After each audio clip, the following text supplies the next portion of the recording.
Tere! Tere tulemast Ärkvel looja YouTube'i kanalile.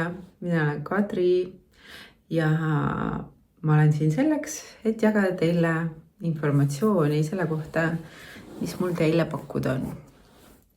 Nimelt olen ma loomas sellist teekonda nagu närvisüsteemi kalibreerimine. See teekond saab alguse juba sellel kolmapäeval ja kestab 6 nädalat järjest igal kolmapäeval. Selle teekonna eesmärk on sinu närvisüsteemist teha korrektuure viisil, mis siis aitab sul tegelikult toimida igapäevaselt, igas olukorras rahulikult ja keskmes ja ühenduses oma hinge ja vaimujuhatusega. Nimelt see aeg, kuhu me praegu kollektiivina liigume, saab olema üsna raputav. Tõepoolest saab olema üsna raputav ja see ei ole midagi, mille pärast te peaksite hakkama muretsema. Ma ei ütle seda sellepärast, vaid vastupidi, ma enda poolset väljapakutava teekonna kaudu püüan teid toetada selles, et see oleks teile täiesti märkamatu, võib-olla isegi, kui see nii saab olla. Eks me tegelikult ju lõpuni välja, keegi ei tea, kuidas kõik siin välja mängib, aga selge on see, et see vana maailm peab muutuma, süsteemid peavad muutuma. Jah, see on niisugune kõige pehmemalt öeldes. Sest et tegelikult me saame täna aru sellest, et meie valitsused, meie haridussüsteem, meie meditsiinisüsteem ja teadus ei ole nagu huvitatud sellest, et inimesed oleksid ärkvel teadvel loojad inimkehas ja nad nagu keeravad kogu aeg ainult peale hinnatõusudega, seadustega, igasuguste reeglite ja raamide ja piiridega ja sõdadega. Seda, et inimesed oleksid kontrollitavad ja hirmul ja madalas sageduses ja et nad oleksid haiged ja ilmselgelt ei oleks oma väes. See on täna tõde, millest me ei saa üle ega ümber. Sest et kes iganes natukene avatud meelega vaatab, mis maailmas toimub, siis tegelikult üsna kiiresti sa saad jõuda sellele järeldusele. Ja siis me olemegi 2 valiku vahel või 2 reaalsuse vahel, et kas me lähme kaasa selle süsteemi hullusega, mis siis erinevate ettekulutuste ja ka täiesti avalike plaanide esitamise nagu info põhjal me saame järeldada, et nad soovivad luua siis sellist asja nagu New World Order, mis tähendab siis seda, et kõik on kontrollitav, sinu liikumine, sinu rahad, kõik ja nii edasi. Ma isegi tegelikult ei taha täna tuua siia enda kanalile seda süžeed, mis on neil plaanis, sellepärast, et ma olen aru saanud, et minu tähelepanu on väga väärtuslik ja samamoodi ka sinu tähelepanu on väga väärtuslik, ehk et me lihtsalt ei vaata seda potentsiaali, mis neil plaanis on. Aga samal ajal teine ajaliin, mis kõrvuti jookseb, on siis uue maa reaalsus, kus me oleme ühtsusteadvuses, eksisteerime harmoonias nagu mesilaspere, kes on kõik omavahel nagu inglise keeles on selline väljend nagu hive mind, ehk et me oleme omavahel ühenduses, me toimime läbi südamejuhatuse ja see, mida me loome, on kooskõlas kõigi parima võimaliku hüvanguga. Ehk et see looming ei ole ainult ühele kitsale osale siin maailmas, vaid see looming on meie kõigi jaoks, kes soovivad elada harmoonias ja tasakaalus. Ja praegu me oleme jõudnud sellisesse kriitilisse perioodi, kus meil on vaja teha ära see otsus, kas ma lähtun oma elus hirmust või ma lähtun armastusest ja usaldusest. Pead selle otsuse ära tegema. Sest et sina ise valid, millisesse reaalsusesse sina oma elukogemuses nagu lähed ja ühel hetkel need reaalsused lähevad nii laiali, et me ei näe üksteist, me nagu ei eksisteeri enam koos. Ja saan aru, et see on miski, mida on meele tasandil väga keeruline mõista, eriti kui me mõtleme lineaarselt, me oleme õpetatud mõtlema lineaarselt, aga tegelikult see on... Selle kohta on märke ajaloos, kui näiteks ka maiad olid selline tsivilisatsioon, kes justkui haihtus. Ja neid selliseid lugusid on veel minevikus, kus on nagu inimesed oleks justkui lihtsalt haihtunud, kadunud kuhugi. Ja tegelikult nad ei kadunud kuhugi, vaid nad vahetasid seda tsivilisat või seda dimensiooni, milles nad eksisteerivad ja nad siiamaani toimivad edasi. Nii öeldakse ka näiteks Hyperborea kohta, et Hyperborea toimib siiamaani lihtsalt teises dimensioonis. Ja nii edasi, ehk Lemuria ja mõned veel mul praegu ei tulegi meelde, aga ma tean, et ühesõnaga minevikus on seda juba olnud. Ja meie oma tulevikus kogeme seda sama, et me lihtsalt nagu need, kes otsustavad tõusta sellele järgmisele teaduse tasandile, hakata opereerima, nimetame seda siis 5D sageduseks. Seda lihtsalt on juba lihtsalt mõista, sest sellest on juba nii palju räägitud. Aga ühtsusteaduses siis nad nagu mõnes mõttes nagu haihtuvad ära nende inimeste jaoks siis, kes jäävad 3D-sse. Ja nüüd selleks, et sa saaksid valida selle armastuse ja harmoonia tasakaalu suuna, on vaja sul enda närvisüsteemiga tööd teha. See on selle aasta nagu kõik valgustöötajad, kellega ma üldse olen kokku puutunud või kes mingitki oma missiooni ajavad, on jõudnud otsapidi närvisüsteemini.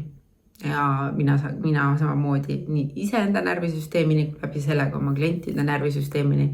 See on see, mille me peame ära tervendama, ära tasakaalustama selleks, et me saaksime teha selle usaldava valiku armastuse ja ühtsusteaduse suunas.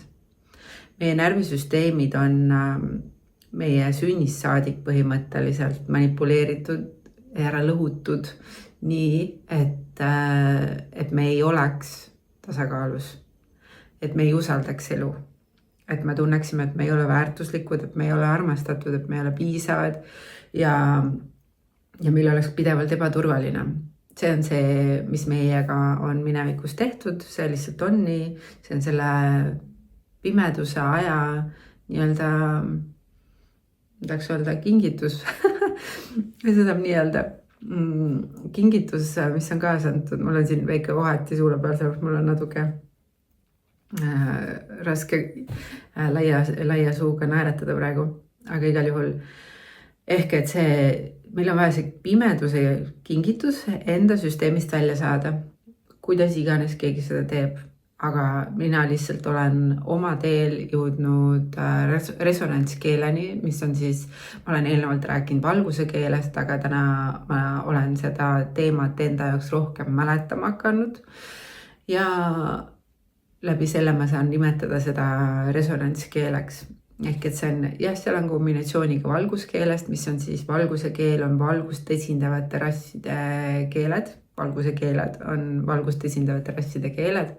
Ja ka mina oma teatud tasandil olen valgust esindava rassi asukas ja võin rääkida oma isikliku valguse keelt. Aga see resonantskeel, millest ma räägin, see on tegelikult teraapiline. Samamoodi nagu helikausid või kongid või mis iganes muud heliteraapiad, aga ta on, ma tahaks tegelikult öelda, et ta on mõnes mõttes võimsam ja spetsiifilisem, sest seda on võimalik suunata. Ja ta teeb tööd siis energiatasandil niimoodi, et kui me loome konkreetse kindla taotluse ja mina häälestan selle sessiooni, siis me saame hakata meie kehades asju ümber tegema. me nagu laeme alla uusi koode ja need koodid siis teevad neid muutusi. Ja läbi selle ma kavatsen siis seda närvisüsteemi kalibreerimist hakata tegema oma klientidele, kes otsustavad tulla kaasa sellele teekonnale. Ehk see on üks osa sellest teekonnast, me teeme siis resonantskeele ja tervendussessioone terve selle teekonna vältel 6 korda. Ehk et iga nädal sa saad ühe laengu. Aga selle käigus me tegeleme ka sellise nagu informatiivse osaga info vastuvõtmisega, et kuidas siis hoida ennast sellises heas rahulikus olekus, millised on need tegevused, milleks sa saad oma närvisüsteemi veel ise toetada, mida on kindlasti vaja praktiseerida. Ja üks osa sellest on oma vaimuga ühenduses olemine. Ja sul on aeg üles ärgata eralduse illusioonist ja teadvustada seda, et sa oled eesotsas hing, kes on kehas ja hing on pärit vaimust ja see on omakorda algallikast, ehk et sa oled vaimne spirituaalne olend, kes on oma füüsilises kehas kogemas elu. Ja see keha, sa saad oma kehas vahetada, sa oled 1000 kordi ilmselt oma kehas vahetanud, praegu sa oled selles kehas, milles sa oled ja päris sügav rahu ja tasakaalu osa siseneb sinusse siis, kui sa saad ühendust oma vaimuteadvusega. Ehk et sa praktiseerid seda ühendust. See on nagu lihase treenimine, et või mis iganes sellise nagu oskuse aktiveerimine, mida iganes sa oled oma elus õppinud selgeks, siis ka oma vaimuga ühenduses olemine on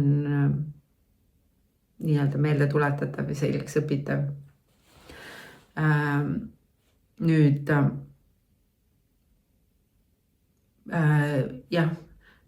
ma arvan, et ma olen ilmselt, ma ei tea, 10 000 või 100 000 või jumal teab mitmes spirituaalne selline eeskuju võib-olla, kui ma saan nii nimetada, et kes ütleb seda, et mediteerida on vaja ja looduses on vaja käia. Ja see on mingi täielik anomaalia, et inimesed kuidagi peavad seda nagu nii lihtsaks, ehk et nad ei võta seda nagu tõsiselt. Et see tundub liiga lihtne, et see töötaks, et peab olema midagi keerulisemat, aga see on selle meelelise maailma nagu, ma tahaks öelda, pärand meile, et kõik peab olema väga kompleksne ja keeruline ja loogiline ja ratsionaalne ja lineaarne. Need on nagu, tegelikult ei pea absoluutselt vastupidi. Elu on maagiline, ebaloogiline, ebaratsionaalne ja mõnes mõttes nagu ettearvamatu. Ja see selle põnevaks teebki, ehk et kui sa nagu tegelikult täpselt ei näe nagu neid järgmiseid samme või neid loogilisi jadasi, vaid sa saad nagu elus pidevalt üllatuda, siis see on maagia. Jah? See on see maagia, mis teeb elu nagu elavaks. Ehk et sellesse kohta on vaja osata lõdvestuda ja selleks on vaja tasakaalustatud närvisüsteemi. Aga kuna meie närvisüsteemis, enamus inimeste närvisüsteemi baaskood on trauma, hüljatus, armastuse puudus, mingi vägivalla kogemus, mis iganes, see negatiivne, väärtusetuse tunne, mitte piisav olemine. See on meie närvisüsteemi selline esimene kood, mille paljud juba said kaasa meist sünnitusmajas. Kui meid eraldati emadest mitmeks päevaks ja viidi emade juurde ainult see toitmise ajaks, nagu väiksele vastsündinud beebile metsik trauma. Ma isegi ei taha ette kujutada täna seda, et kui ma oma lapse oleks andnud endast pärast sündi eemale endast nagu 10 päevaks, mina ise olin oma emast eemal 10 päeva. See on metsik trauma. Samal ajal see ei pea olema midagi, mis jääb sinuga igaveseks. See ei pea olema see baas, vundament, mille pealt sa navigeerid alateadlikult. Ehk et olles pidevalt hirmul, pidevalt valvates seda, et kas keegi hülgab mind või kas mul on ikka turvaline või nagu, mis mu elus saab, kas ma ikka saan rahaliselt hakkama, kas mind armastatakse, kas ma olen piisav, nagu pidev hirm, sul on kogu aeg hirmuprill ees, nagu see tuleb süsteemist täielikult välja saada. Ja selle jaoks ma selle teekonna loon. Ma püüan aidata teid oma võimekuse ulatuses, oma annetega, mis minul on avaldunud, et te saaksite selle muutuse teha enda jaoks. Ja ma absoluutselt ei vähenda teie väge. Ma olen täiesti kindel, et nii mõnigi teist on võimeline ka ise ennast toetama ja tegema neid asju selleks, et närvisüsteem oleks tasakaalus, aga me oleme siin alati nii, et kui sinusse maandub mingi loomine, ehk et kui minusse praegu maandus mingi loomine, siis sellel on alati ka vastuvõtjaid. Ehk et looja meis nii-öelda ei raiska ühtegi sellist inspiratsioonipuhangut lihtsalt selleks, et see nagu tühjas kohas lihtsalt viibiks. Et igasuguse looja loomingu jaoks on alati vastuvõtjad ja keegi, kellel on seda vaja. Ja me oleme siin teineteise jaoks üksteist teenimas, ehk et läbi teineteise teenimise iseennast teenimas ja see on minu viis nii iseennast kui teid teenida. Et me saaksime koos liikuda selle uuema energia poole, joonduda sellega ära, ankurdada see siia ja hakati läbi oma kehastuste ise looma seda uut maailma. Sest et meie oleme see põlvkond või need põlvkonnad, kes praegu maal on, kelle seast tõusevad üles need, kes hakkavad seda uut reaalsust looma siia nagu päriselt looma. Mitte lihtsalt mõttetasandil, vaid füüsiliselt. Ja